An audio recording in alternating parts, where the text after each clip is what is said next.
Evangelho segundo Marcos, capítulo 3, versículo 22. Os escribas que haviam descido de Jerusalém diziam: ele está possesso de Beelzebu. É pelo maioral dos demônios que ele expele demônios. Então, convocando-os, Jesus lhe disse, por meio de parábolas: como pode Satanás expelir a Satanás? Se um reino estiver dividido contra si mesmo, tal reino não pode subsistir. Se uma casa estiver dividida contra si mesma, tal casa não poderá subsistir. Se, pois, Satanás se levantou contra si mesmo e se está dividido, não pode subsistir, mas perece. Ninguém pode entrar na casa do valente para roubar-lhe os bens, sem primeiro amarrá-lo, e só então lhe saqueará a casa. Em verdade vos digo que tudo será perdoado aos filhos do homem, os pecados e as blasfêmias que proferirem, mas aquele que blasfemar contra o Espírito Santo não tem perdão para sempre, visto que é réu de pecado eterno. Isto porque diziam: está possesso de um espírito imundo. Amém. Vamos orar. Senhor nosso Deus, eu sinto, Senhor, que essa é uma das passagens mais importantes, Senhor, e intensas do Evangelho e talvez da Tua Santa Palavra, Senhor, porque aqui parece estar apontado o único pecado pelo qual o homem não pode ser perdoado, Senhor. Pedro te traiu e foi perdoado, Senhor. Seus discípulos te negaram e foram perdoados, Senhor. Davi adulterou e matou e foi perdoado, Senhor. Tantas pessoas pecaram, Senhor, o próprio Sansão. Mas aqui há um pecado que o Senhor diz que não pode ser perdoado, Deus. Então, Deus, em nome de Jesus Cristo, Senhor, que o Senhor traga a nossa atenção para esse texto, para esse ensinamento, e o que o Teu Espírito Santo possa nos direcionar esta noite, Deus. Peço que o Senhor me use também para auxiliar na caminhada dos meus irmãos e não atrapalhar, não trazer palavras da minha cabeça, do meu entendimento, embora isso seja difícil de não acontecer também, mas que tudo seja feito conforme o Teu desejo de edificar a Tua igreja, porque este é o Teu rebanho, Senhor. É o que eu te peço, Pai, em nome de Jesus Cristo, para a glória do Teu santo nome. Amém. Amém. Os irmãos podem se assentar em nome de Jesus. Irmãos, nós estamos aqui pregando o Evangelho de Marcos, texto a texto, versículo a versículo. É um dos evangelhos, é o menor evangelho, é o evangelho mais dinâmico, mais rápido, mais cheio de acontecimentos e com sermões curtos, quase sem sermões. E ele serviu de base, de modelo para o evangelho de Mateus e para o evangelho de Lucas também. E na semana passada nós falamos sobre o chamado dos 12, sobre o fato de Jesus chamar os discípulos pela sua soberania, chamar os discípulos para estar junto com Ele, para treiná-los, para que Ele continuassem a obra que Jesus tinha iniciado, colocando eles, cada discípulo, num conjunto de pessoas diferentes umas das outras. Então nós falamos a respeito disso, falamos a respeito do grande trabalho que os discípulos tinham, porque não dava tempo nem deles comerem, de tanto trabalho que tinha. Nós falamos também que os parentes de Jesus estavam contra Jesus, queriam prender Jesus. Se vocês se lembram lá no versículo 21, quando diz que os parentes de Jesus queriam prender Jesus, porque diziam que Jesus estava fora de si. Então que coisa, né? A própria casa de Jesus se levantando contra ele. E agora nós lemos aqui, a partir do versículo 22, a oposição que os escribas começam a fazer em relação a Jesus. Então acompanhe comigo no texto. Ele começa com uma acusação. Veja no versículo 22, acompanhe comigo, não feche sua Bíblia. Diz assim: os escribas que haviam descido de Jerusalém. Escribas são especialistas na lei. Escribas são aqueles que copiavam a palavra do Senhor. Eles tinham conhecimento do Antigo Testamento. Então eles investigavam a vida de Jesus, e diz o texto que eles desciam de Jerusalém, porque Jerusalém fica no alto, fica acima do nível do mar, e a Galileia fica abaixo do nível do mar. Então geograficamente eles estavam descendo para onde Jesus estava. Mas também há um pensamento simbólico a respeito disso, porque talvez os escribas eles se sentissem descendo o nível, querendo como assim dizer, eu vou ver o que esse Jesus faz, o que esse Jesus pensa que ele é. E aí, quando eles chegaram até lá, eles começaram a dizer para o povo, dizendo assim, ele está possesso de Beelzebu. Veja, os homens mais estudiosos da época diziam que Jesus estava possesso de um demônio. Quem é Beelzebu? Beelzebu era um nome antigo que significava o Senhor das Moscas, Baal-zebu. E aqui esse nome ele foi sofrendo umas alterações durante os séculos, durante os anos, a ponto de se tornar o nome do próprio Satanás. Então, veja, os homens mais estudiosos da época diziam que Jesus estava possesso de um demônio, mostrando assim que às vezes até as melhores mentes de uma época podem se enganar a respeito de uma pessoa. Logo ele, Jesus, que já tinha feito tantas coisas boas até ali. E eles continuam dizendo assim, no final do versículo 22, é pelo maioral dos demônios que ele expele os demônios. Então é como se eles dissessem assim, ele está possuído de demônio, e em nome do demônio ele expulsa demônio. Olha só, que imaginação dos caras. Então essa é a primeira acusação, é a acusação que eles fazem.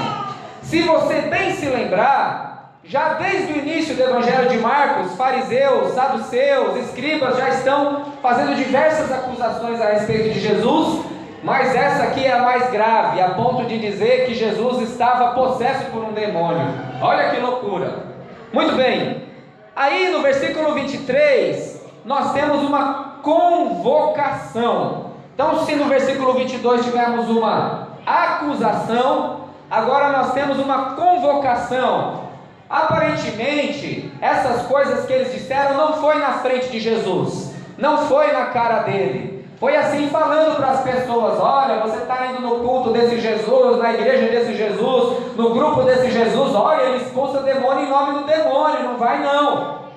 Jesus, com a sua paciência, com a sua longanimidade, ele convoca essas pessoas, faz uma convocação, e veja lá, no versículo 23 diz assim, então, convocando-os Jesus, lhe disse por meio de parábolas. Parábolas são formas simbólicas de dizer aquilo que se quer dizer, uma verdade, através de histórias, de imagens simbólicas. E aí ele começa primeiramente fazendo uma refutação. Veja, ainda no final do versículo 23 diz assim, como pode Satanás expelir a Satanás? Como pode? Se um reino estiver dividido contra si mesmo, tal reino não pode subsistir. Se uma casa estiver dividida contra si mesma, tal casa não pode subsistir. Pega a dica aí. Se pois Satanás se levantou contra si mesmo, está dividido, não pode subsistir, mas perece. Então Jesus chamou esses homens, chamou esses escribas, chamou o povo e disse assim, olha, não tem lógica isso que vocês estão falando, porque vocês estão falando que eu estou expulsando Satanás em nome de Satanás. Mas pensa bem, nem Satanás é idiota a esse ponto, porque se o próprio diabo estiver dividido contra si próprio, como poderá subsistir o seu reino? Como pode uma casa subsistir se ela estiver dividida contra si próprio? Imagina, o marido começa a brigar com a esposa, o filho começa a brigar com a mãe, o filho começa a brigar com o pai, os irmãos começam a brigar entre si. Uma casa dessa vai implodir. Imagina dentro de uma igreja, se todo mundo começar a se estranhar, se todo mundo começar a brigar um com o outro, se todo mundo começar a sentir raiva um do outro, a expelir essa raiva, nenhum grupo pode subsistir se estiver dividido contra si próprio na empresa. Não obedece o patrão, não obedece o chefe, fala mal do colega, Não tem nada que possa subsistir dessa forma, nem o reino de Satanás. Então, a primeira palavra de Jesus foi uma refutação. Refutação. Ele, o que vocês estão dizendo não tem lógica. E ele ainda tem paciência de chamar os caras para conversar com eles. Tipo assim, se você tem alguma coisa contra mim, pode falar na minha cara. Pode falar na minha cara e eu vou te dar a explicação do porquê você está errado falando isso a respeito de mim. Então Jesus, com toda a paciência, convoca eles e faz uma refutação. Agora ele vai fazer uma explicação. A partir do versículo 27, ele diz assim: ninguém pode entrar na casa do valente para roubar-lhe os bens, sem primeiro amarrá-lo, e só então lhe saqueará a casa. Aqui Jesus ele explica o que ele está fazendo. A imagem é a seguinte: é como se o diabo fosse dono de uma casa, e dentro dessa casa ele mantivesse muitas pessoas presas. Ele está dizendo, ele, Jesus, ele está entrando na casa de Satanás, ele está amarrando o valente e ele está libertando as pessoas que estavam presas nessa casa. Então, se uma pessoa estava presa sob o domínio de Satanás, quando Jesus entra na vida dessa pessoa, Jesus liberta essa pessoa do domínio de Satanás, que equivale a dizer libertar do pecado, libertar do mal, libertar de um mau caráter, libertar de um vício, libertar de tudo, porque a palavra do Senhor diz que aquele que conhece a verdade verdadeiramente é livre pela verdade. Então Jesus ele diz que ele está fazendo esse papel. Então primeiro ele refuta falando, o que vocês estão dizendo não tem nada a ver. Em segundo lugar, o que eu estou fazendo é libertar as pessoas, como vocês mesmos podem ver. Ele está dando uma explicação. E agora, em terceiro lugar, ele vai dar uma exortação. E aqui que é a parte mais delicada, é a parte mais importante, é a parte que mais deve chamar a atenção de um cristão quando lê esse pedaço aqui do Evangelho. Talvez a parte mais delicada, mais, como eu posso dizer assim, que nós devemos tomar o maior cuidado, porque Jesus está apontando aqui um único pecado que parece que não tem perdão. Ele diz que não há perdão. Então ele diz assim, a partir do versículo 28, ele começa com uma afirmação solene. Sabe quando a pessoa vai dizer uma coisa assim solene, e ele diz assim com uma certa entonação? É a ideia aqui quando ele diz assim: em verdade vos digo, em verdade vos digo, que tudo será perdoado aos filhos dos homens, os pecados e as blasfêmias que proferirem. Então de novo, tudo será perdoado.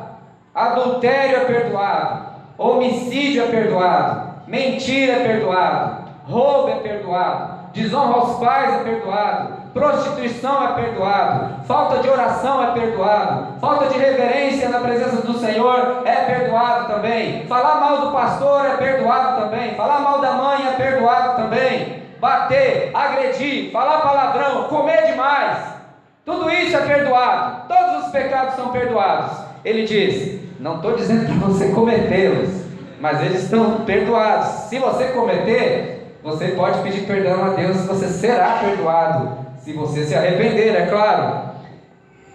Mas ele diz assim, os pecados e as blasfêmias que proferirem. 29, mas aquele que blasfemar contra o Espírito Santo não tem perdão para sempre. De novo, mas aquele que blasfemar contra o Espírito Santo não tem perdão para sempre, visto que é réu de pecado eterno. E aí no versículo 30 diz, isto porque diziam, está possesso de um espírito imundo. E agora, que pecado que é esse aí? A blasfêmia contra o Espírito Santo. O que é uma blasfêmia? A blasfêmia ela é uma palavra ou um ato de extrema agressividade, desafio, desrespeito contra Deus ou contra uma pessoa.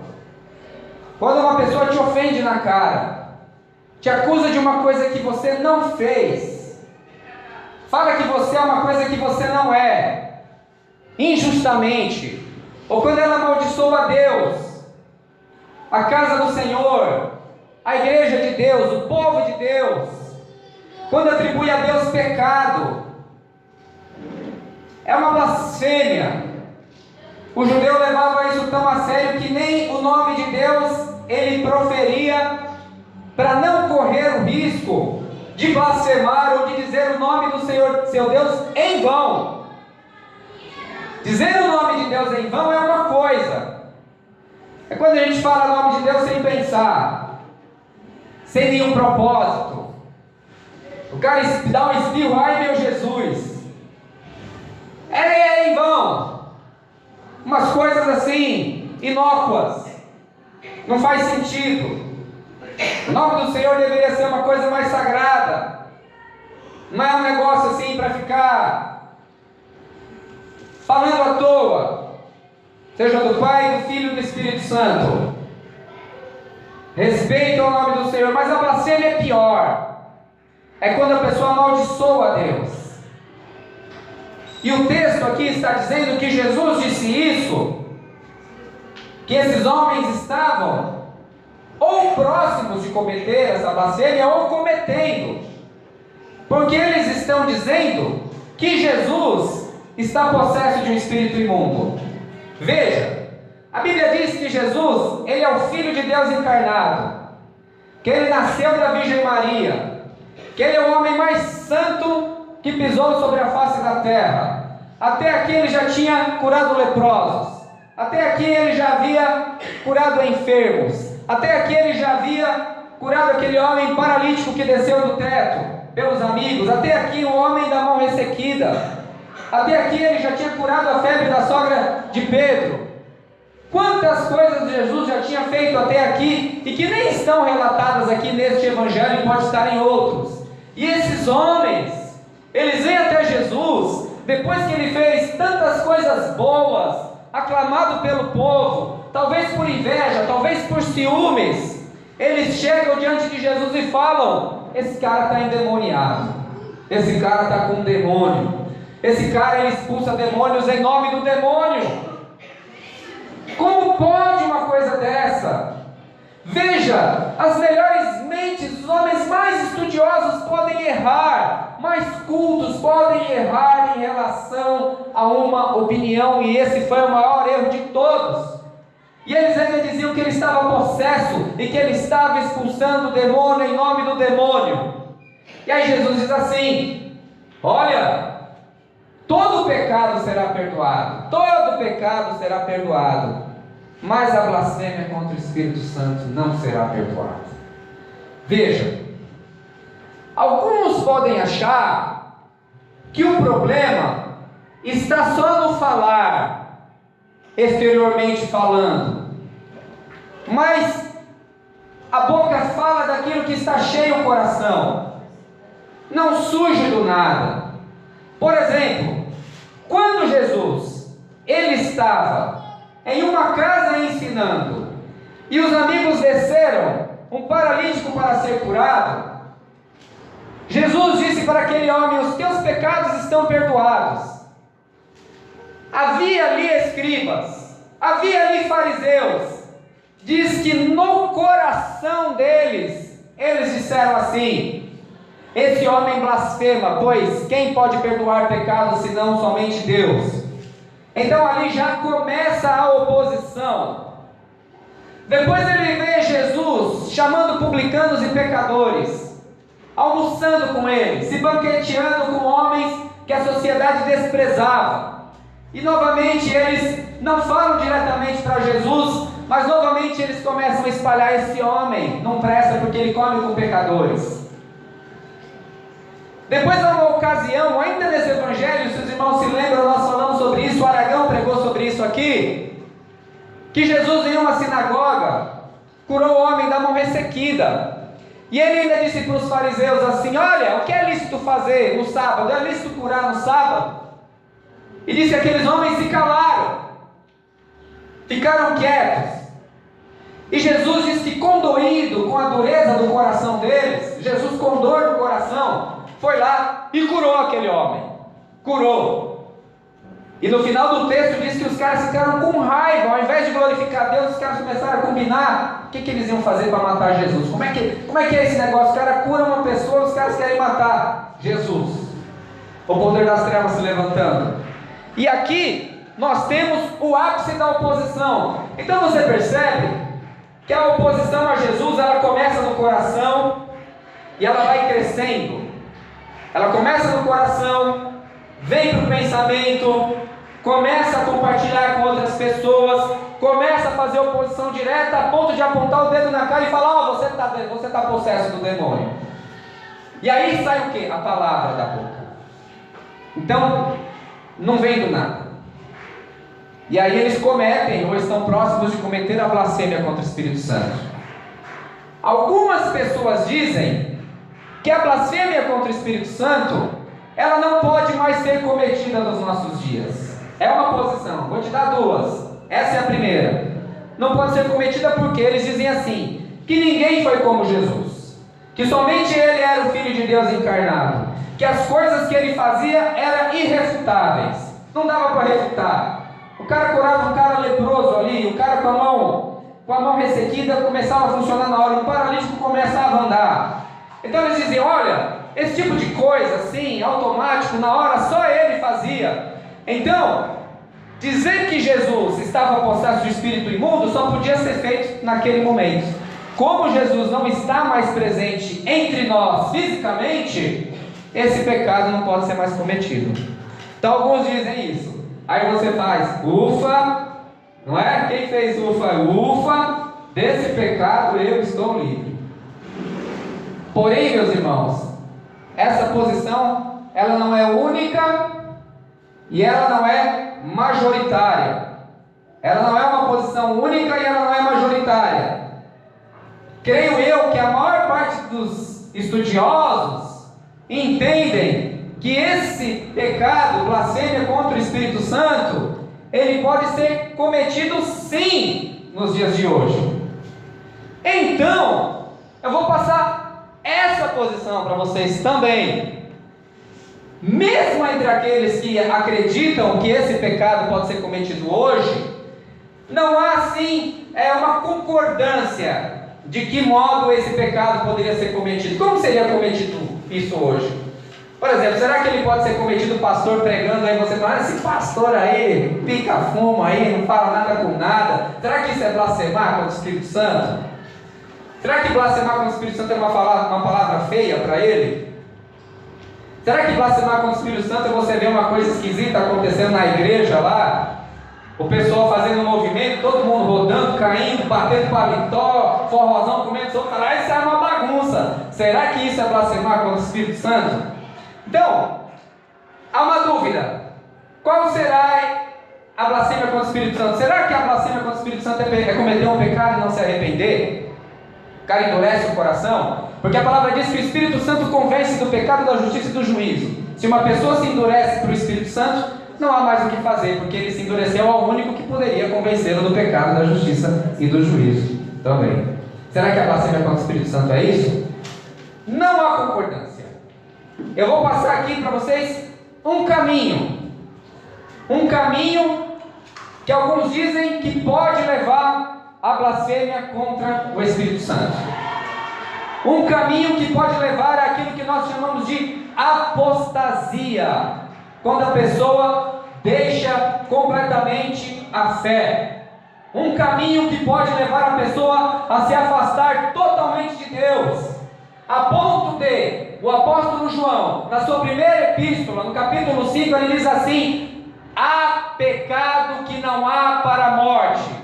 Se você orar por este que pecou não para a morte, Deus lhe dará a vida vida, mas aquele que pecar para a morte, esse não digo nem que ore. Depois você dá uma olhada lá no capítulo 5 da primeira epístola de João. Que caminho é esse?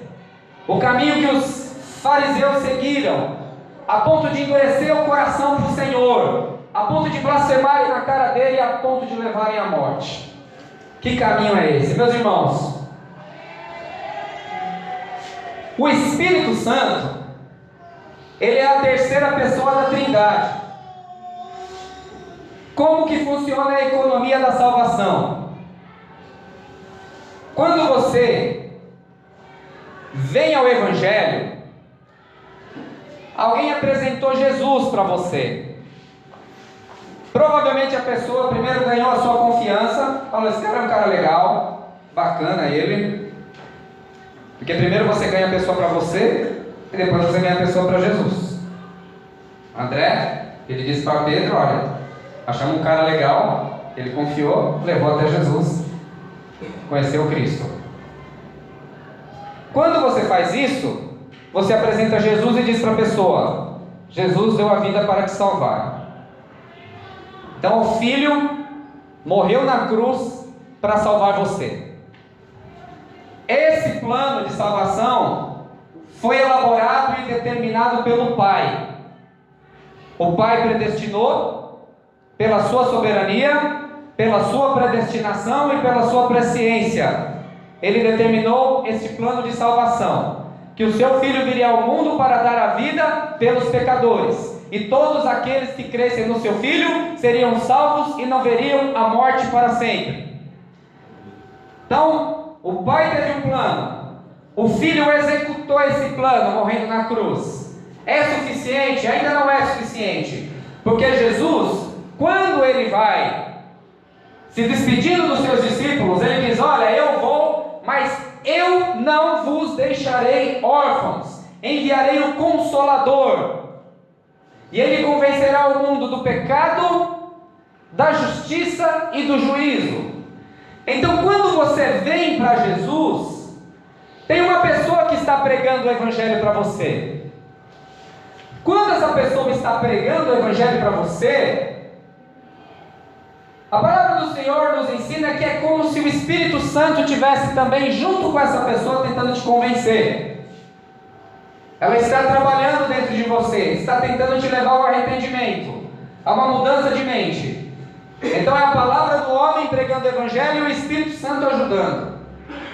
Se você não resistir ao Espírito e acolher a palavra do Senhor, opera-se na sua vida aquilo que é chamado de regeneração ou novo nascimento. Você nasce da água e do Espírito e começa a se tornar uma nova criatura, porque a semente de Deus é colocada em você, o Espírito Santo. E ali acontece um processo de santificação. O que é esse processo de santificação? É um processo pelo qual você vai sendo amoldado à imagem e semelhança de Cristo, através da palavra, através da oração, através do ensinamento bíblico, através da participação no batismo e na Santa Ceia do Senhor, na perseverança em fazer o bem e rejeitar o mal, em fazer como Paulo disse: hoje não sou eu, mas quem vivo, mas Cristo vive em mim, e essa vida que vivo agora na carne, vivo pela fé no Filho de Deus. Isso é responsabilidade sua. Ninguém pode fazer por você, ninguém pode renunciar por você, ninguém pode negar a carne por você, ninguém pode dizer não a Satanás por você, ninguém pode fechar os olhos para o mal por você, ninguém pode fechar a boca para a maledicência por você. É você que tem que dizer: eu estou crucificado com Cristo e o mundo está crucificado para mim, e esta vida que vivo na carne, viva pela fé no Filho de Deus. Mas isso só é possível se você deixar o Espírito Santo agir na sua vida. É assim. Mas aí a vida cristã vai continuando, as pessoas vão esfriando, as pessoas vão desanimando, as pessoas vão vendo coisas que não agradam nelas, e nem nas pessoas que convivem com elas. As pessoas vão relaxando de uma vida de oração, as pessoas vão relaxando da santificação, as pessoas vão relaxando da consagração, as pessoas não jejuam mais, as pessoas não oram mais, as pessoas não buscam mais a Deus. Durante o louvor elas não sentem mais nada, elas negociam o dia do Senhor por qualquer outra coisa. E aí vai acontecendo um processo de esfriamento. E essa pessoa, porventura, por não estar consagrada, por não estar dedicada, por não estar buscando a Deus, ela começa a deixar aqueles pecados que ela tinha vencido, começa a entrar de novo na vida dela. E aí acontece um processo que está escrito, você não precisa abrir, mas você pode anotar em Efésios 4:30, que diz assim: não entristeçais o Espírito Santo de Deus, no qual vocês foram selados para a salvação. Então quando você peca, se você tem o Espírito Santo, se você tiver, porque se você não tiver, o apóstolo Paulo diz em Romanos 8 que esse tal não pertencem a Cristo. Se você tem o Espírito Santo, quando você peca, na hora você sente uma tristeza, na hora o seu semblante cai, na hora você percebe que desagradou a Deus. É um jeito que você olhou para uma mulher que não deveria ter olhado, é um jeito que você fala com o seu próximo ou do seu próximo que você não deveria ter falado. Eu costumo dizer para uns irmãos meus, quando eu peco, quando eu pego, eu sinto uma fraqueza assim nas pernas, sinto no corpo assim, sinto uma dor, sinto um pesar. Isso é bom. Isso mostra que você está ali, antenado com o Espírito Santo, que Ele habita em você, que Ele está insistindo na sua vida, que Ele quer te purificar, que Ele quer te salvar, que Ele quer te transformar em imagem e semelhança de Cristo, que Ele quer te ajudar a vencer os pecados. Isso é bom. Mas como diz, evita entristecer o Espírito Santo. Nesse contexto ele fala principalmente com as palavras. Se você ler o contexto, ele vai falar ira, gritaria, blasfêmia, brigas, julgamentos, essas coisas que os homens fazem, brigando dentro de casa, brigando por causa de família, brigando por causa de coisa à toa no trabalho. Isso entristece o Espírito Santo de Deus, brigando dentro da igreja. Então essa é a primeira fase. Você peca contra o Espírito, você peca e você sente aquela tristeza, você ainda sente no seu corpo. Mas aí algumas pessoas, elas começam a fazer o quê? Elas insistem no pecado. Ela já sentiu que o Espírito Santo se entristeceu nela, ela já sentiu que desagradou a Deus, ela percebeu que ela precisa mudar, mas ela insiste no pecado, insiste no vício, insiste na pornografia, insiste na maledicência, insiste no mal, no roubo, insiste nas coisas ruins. E aí ela já passa por um segundo momento, insiste no adultério. Ela começa a resistir ao Espírito Santo, porque aí o Espírito Santo, ele é quem? Ele convence do pecado, da justiça e do juízo. Estou te convencendo do pecado, você está errado. Estou te convencendo da justiça, diante da palavra do Senhor, você sabe que isso é injusto, e estou te convencendo do juízo, você vai ser julgado por causa disso que você está fazendo.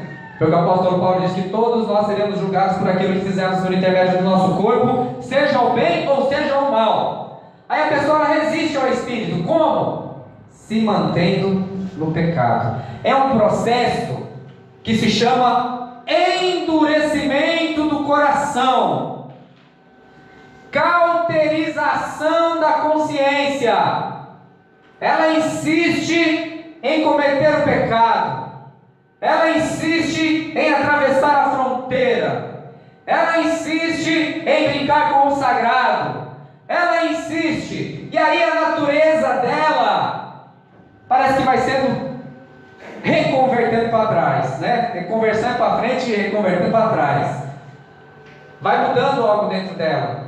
Ela já não tem mais alegria nas coisas de Deus.